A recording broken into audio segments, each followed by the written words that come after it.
बिस्मिल्लाहिर्रहमानिर्रहीम। आज हमारा जो लेक्चर है वो हम बात करेंगे इम्यूनो कॉम्पिटेंट सेल्स की। ठीक है, इम्यूनो कॉम्पिटेंसी क्या होती है। फर्स्ट लेक्चर में हमने जस्ट उसकी डेफिनेशंस वगैरह डिफाइन की थी कि एंटीबॉडीज एंटीजेंस क्या होती हैं, उसमें रोल कौन सा प्ले कर रहे होते हैं, हमारा इम्यून सिस्टम क्या होता है, कौन सी एंटीबॉडी रोल प्ले कर रही होती हैं। आज लेक्चर में हम देखेंगे इम्यूनो कॉम्पिटेंट सेल या इम्यूनो कॉम्पिटेंसी क्या होती है। Basically, immunocompetency it is the ability of the body to produce a normal immune response following exposure to an antigen. ये हमारी बॉडी की एबिलिटी है जो कि नॉर्मल इम्यून रिस्पॉन्स है प्रोड्यूस करता है अगेंस्ट एंटीजन। यानी कोई भी एक्सपोयर होता है हमें किसी एंटीजन का, तो हमारी बॉडी उसके रिस्पॉन्ड में जो भी एक्टिविटी परफॉर्म करती है, ठीक है, वो एबिलिटी जो है उसको इम्यूनो कॉम्पिटेंस कहते हैं। In reference to lymphocyte, it means that a B cell or T cell is mature and can recognize antigen and allow a person to maintain immune responses. अगर हम lymphocyte की बात करें तो उसमें बी तीन सेल जो है वो मेच्योर होते हैं, वो रिकग्नाइज करते हैं किसी एंटीजन को और हमारा इम्यून रिस्पॉन्स जो है उसको प्रॉपरली कंट्रोल कर लेता है। ऑपोजिट ऑफ इम्यूनो डेफिशिएंसी और इम्यूनो कॉम्पिटेंस और इम्यूनो कंप्रोमाइज। ठीक है, इम्यूनो डेफिशिएंसी या इम्यूनो कम्पिटेंट के या इम्यूनो कंप्रोमाइज के ये ओपोजिट में लिया जाता है इम्यूनो कम्पिटेंस। इम्यूनो डेफिशिएंसी क्या होती है, पहले हमने देखा कि इम्यूनो कॉम्पिटेंस क्या है कि हमारी बॉडी किसी भी एंटीजन को कंट्रोल कर लेती है वाया स्ट्रॉन्ग इम्यून सिस्टम या via response of strong immune system. जबकि इम्यूनो डेफिशिएंसी क्या होगी, failure of the immune system to protect the body adequately from infection. यानी हमारी बॉडी का जो इम्यून सिस्टम है वो फेल हो जाता है हमारी बॉडी को प्रोटेक्ट करने में किसी भी इन्फेक्शन से, ड्यू टू, अब ये क्यों होता है, ये सारी वजह क्यों होती है, ड्यू टू एब्सेंस और इनसफिशिएंसी ऑफ सम प्रोसेस और सब्सटेंस। इसमें ये होता है कि या तो कोई कंपोनेंट मिसिंग होता है या सब्सटेंस मिसिंग होता है जिसने इम्यून सिस्टम को एक्टिवेट रखना होता है। अ newborn who does not yet have a fully functioning immune system but may have maternally transmitted antibodies।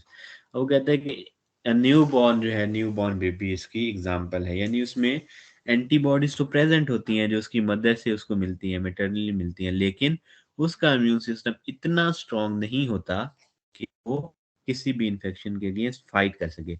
Immuno incompetent, immuno incompetent क्या होता है, pertaining ability to develop an immune response to the challenges of antigen।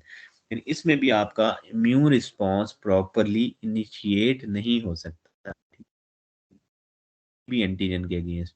Example इसकी अलेस AIDS patient with the failed और failing immune system, ये immuno competent होते हैं, incompetent होते हैं। ठीक है, यानी आपका एड्स का पेशेंट जो कि इम्यून सिस्टम इसका फेल हो चुका है, ठीक है, लेट लेट स्टेजेस में, तो वो इम्यूनो इनकम्पिटेंट होंगे। इम्यूनो कम्पिटेंस मीन्स कि वो अगेंस्ट किसी भी इंफेक्शन के अगेंस्ट बॉडी फाइट कर सकती है, जबकि इसके ओपोजिट टर्म्स जो आती हैं उसमें इम्यूनो डेफिशिएंसी, इम्यूनो इनकम्पिटेंट और इम्यूनो कंप्रोमाइज आती हैं।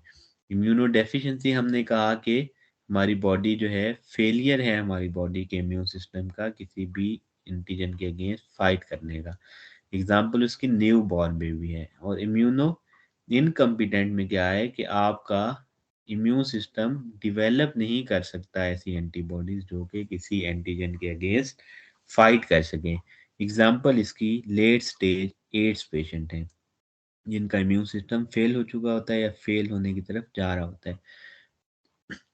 नेक्स्ट हम देखते हैं इसी के साथ की टर्म, फर्स्ट इम्यूनो डेफिशिएंट होगी, इम्यूनो इनकम्पिटेंट होगी, फिर हम कहते हैं immuno compromised, having the immune response attenuated by administration of immunosuppressive drugs. यानी इम्यून रिस्पॉन्स तो होगा उस बंदे में, ठीक है, लेकिन किसी भी ऐसी ड्रग्स के जरिए वो हमारा इम्यून रिस्पॉन्स सप्रेस हो जाता है। ठीक है, जब इम्यून रिस्पॉन्स सप्रेस हो जाता है तो हम उस तरह से किसी भी डिजीज या इन्फेक्शन के अगेंस्ट फाइट नहीं कर सकते हैं। तो इम्यूनो कंप्रोमाइज में क्या होगा कि इम्यून सिस्टम रिस्पॉन्ड तो कर रहा है लेकिन अटेनुएट, वो उसमें कुछ चेंजेस आ जाएंगी, कुछ म्यूटेशंस आ जाएंगी, किसकी वजह से आएंगी, इम्यूनो सप्रेसिव ड्रग्स की वजह से आ सकती हैं।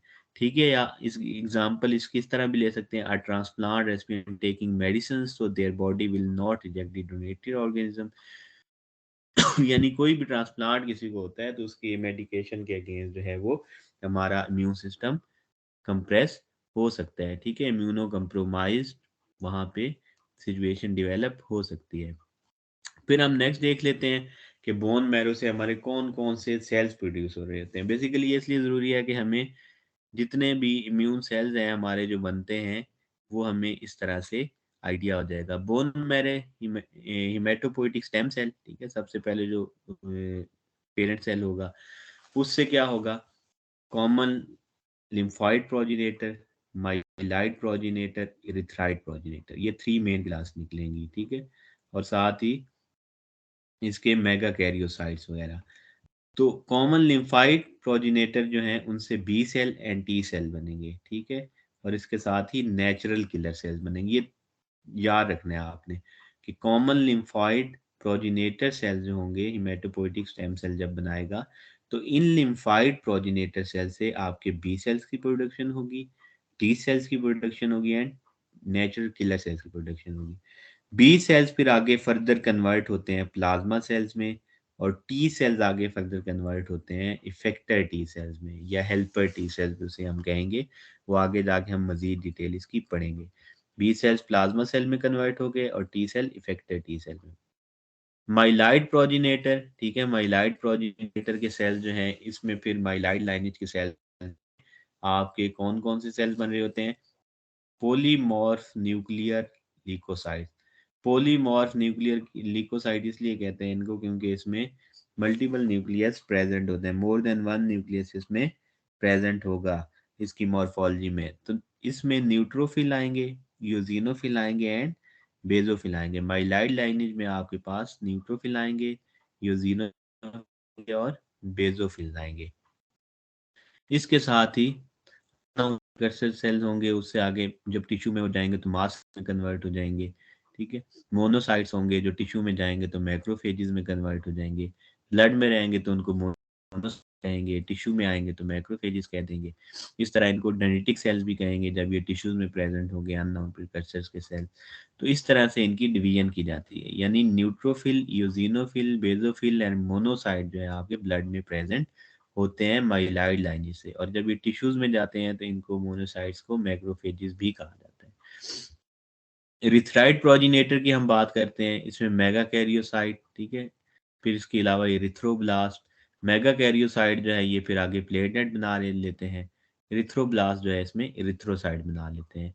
तो ये एक स्कीमेटिक डायग्राम है जो कि हमें डिफरेंट ये जो इम्यून सेल्स बन रहे हैं, ठीक है, इनके बारे में बताती है कि इनका ओरिजिन क्या है, इनकी लाइनेज क्या है। तो ये लाइनेज जो है आपने इसमें अच्छी तरह याद रखनी है। फिर हम बात करते हैं कि इम्यून सेल्स क्या होते हैं। Immune cells circulating and resident cells of haematopoietic stem cells participating in immune reaction. यानी कोई भी आपसे पूछ सकते हैं कि इम्यून सेल्स क्या होते हैं, आप उनको बताएंगे these are circulating resident cells होते हैं हिमेटोपोइटिक सिस्टम के जो कि इम्यून रिएक्शन में पार्टिसिपेट कर रहे होते हैं। For example lymphocyte and leucocyte and variety of cells. Lymphocyte and leucocyte उसकी एग्जांपल है। इसके अलावा B cells, T cells, natural killer cells, macrophages. Macrophages को फेगोसिटिक सेल्स भी कहते हैं, इम्यूनोसाइट्स भी कहते हैं। इसके अलावा मास सेल्स हैं, मोनोसाइट्स हैं, ग्रेनुलोसाइट्स हैं। ग्रेनुलोसाइट्स में फिर further neutrophil, eosinophil and basophils आते हैं। फिर डेंड्रिटिक सेल्स हैं, are collectively called immunologically competent cells और इम्यूनो कंपिटेंट सेल्स। ठीक है, तो ये सारे सेल्स जो है ये इम्यून सिस्टम के सेल्स हैं। Origin of immune cells, origin क्या होता है इम्यून सेल्स का, द कैपेबिलिटी और responding to immunologic stimuli test mainly with lymphoid cells. वो कहते हैं कोई भी इम्यूनोलॉजिकल स्टिमुलाई आता है तो उस लिम्फाइड सेल है वो मेजर रोल उसमें रिस्पॉन्डिंग का प्ले कर रहे होते हैं। During embryonic development blood cell precursor originate mainly in the foetal liver and yolk sac. Yolk sac वो कहता है कि एम्ब्रियोनिक डेवलपमेंट क्या होता है कि ब्लड सेल्स के जो प्रिकर्सर होते हैं वो कहाँ पे होते हैं, फीटल लिवर में और योग सैक में बनते हैं। In post natal life the stem cell reside in bone marrow. जो पोस्ट एंडल लाइफ है उसके बाद उसमें क्या है, स्टेम सेल्स आपके बोन मैरो में बनना शुरू हो जाते हैं। Stem cell differentiate into cells of erythroid, myeloid और लिम्फाइड सीली। उसके बाद क्या होगा कि वहां पे डिफरेंशिएट होना शुरू हो जाते हैं, वो जो कि हमने लास्ट स्कीमेटिक डायग्राम में देखा था कि वो माइलाइड और लिम्फाइड लाइनेज में कन्वर्ट होना, डिफरेंशिएट होना शुरू हो जाते हैं।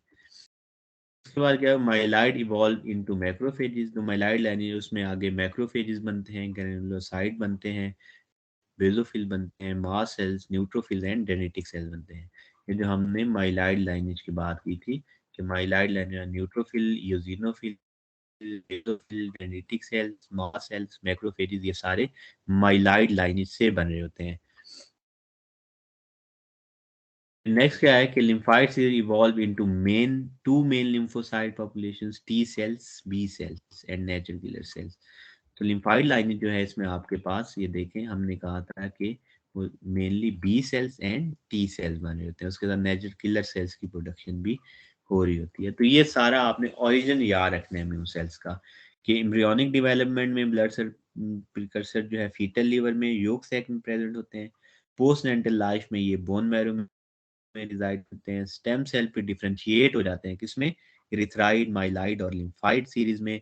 फिर माइलाइड जो है किसको प्रोड्यूस करता है, मैक्रोफेज को, ग्रेनुलोसाइट को, बेसोफिल्स को, मास सेल्स को, न्यूट्रोफिल्स को और डेंड्रिटिक सेल्स को। और लिम्फाइड सीरीज जो है वो इवॉल्व होती है किसमें, टी सेल्स में, बी सेल्स में एंड नेचुरल किलर सेल्स में।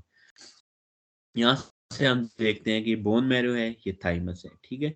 बोन आपके पास थाइमस से टी सेल्स बने, ठीक है, और आपके bone marrow in humans bursa equivalent जो है इससे बी सेल्स की प्रोडक्शन हुई, ठीक है।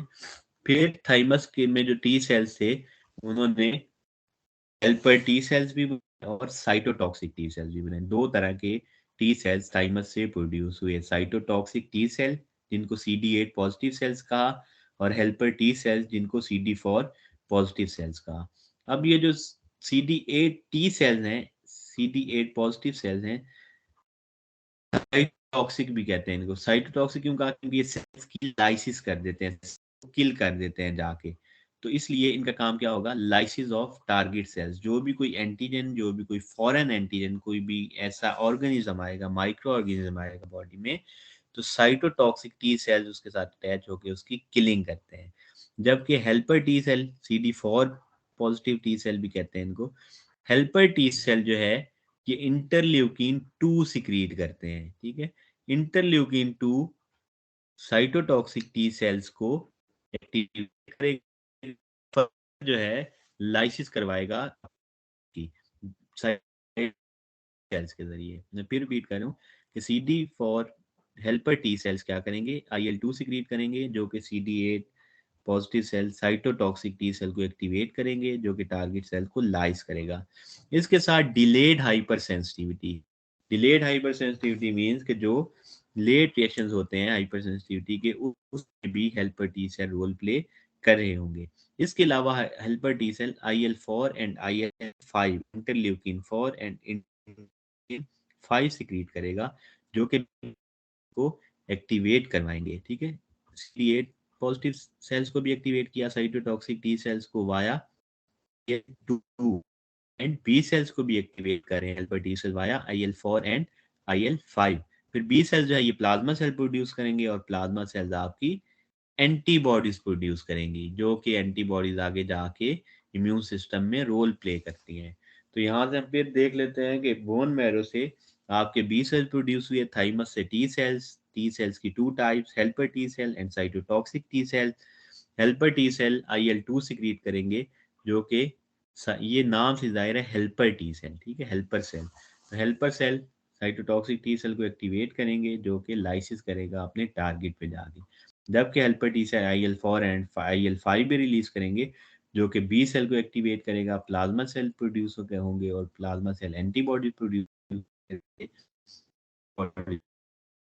डिग्रेड करेंगी के डिफरेंट टारगेट्स को। ये भी उसी तरह लिम्फाइड और लिम्फोसाइट ओरिजिन की एक डायग्राम है, जिसमें आपका थाइमस है, टी सेल्स प्रोडक्शन है, ठीक है, ब्लड ट्रांसपोर्ट होती है टी सेल में, वो लिम्फ नोड भी प्रेजेंट होते हैं। फिर बी सेल यहाँ से आते हैं, ठीक है, B cell and T cell दोनों ब्लड में आते हैं, लिम्फेटिक ऑर्गन्स में आते हैं और आगे ये रोल प्ले करते हैं आपके इम्यून सिस्टम में। Immunocompetent T cell precursor differentiate into immunocompetent T cell within thymus, यानी थाइमस में टी सेल्स प्रीकर्सर की डिफरेंशिएशन होनी है किसमें, इम्यूनोकम्पिटेंट टी सेल्स में। Prior to entering the thymus, stem cells lack antigen receptors and lack CD4 CD8 proteins on their surface.